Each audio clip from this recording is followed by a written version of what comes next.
வணக்கங்க. துலாம் ராசி சுவாதி நட்சத்திரம், தனுஷ ராசி பூரடம் நட்சத்திரம். மொத்தம் 7 பொருத்தங்கள் இருக்குது. திருமண பொருத்தம். ஆ, பையன் ஜாதகத்தில் லக்னத்தில் கேதுவும் 7 ராகுவும் இருக்குது. ரிஷப லக்னம். ஒரு ராகு கேது தோஷத்துக்கு பரிகாரம் செஞ்சுட்டு மேரேஜ் செய்யலாம்.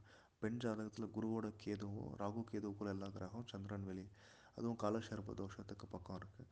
சுக்கிரன் உச்சம், சனி நீச்சம், சனியோட புதன் சேர்க்கை 5ஆம் வீடு. இல்லாத பொருத்தம் வந்து யோனி இல்லை, மகேந்திரம் இல்லை, வசிய பொருத்தம் இல்லை, யோனி திருப்திகரம். அஹ், ராசி அதிபதி பொருத்தம் 4 பொருத்தம் வந்து இல்லை.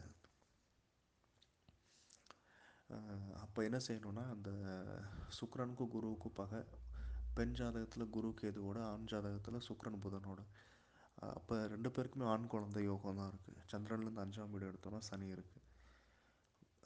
மேரேஜ் தடைப்படுறதுக்கு வந்து பெண்ணுக்கு 7.5 சனி போயிட்டுருக்கு, சனி புத்தி போயிட்டுருக்கு. அதனால தான் வந்து மேரேஜ் தடையாகும். 2 வருஷம் தடையாகும்.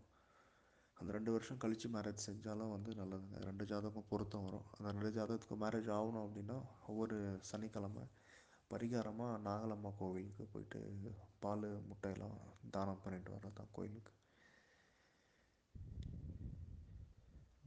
பையன் வந்து முருகர் கோயிலுக்கு போகணும் செவ்வாய்க்கிழமை. பெண் வந்து சிவன் கோயிலுக்கு போகணும் திங்கக்கிழமை வியாழக்கிழமை.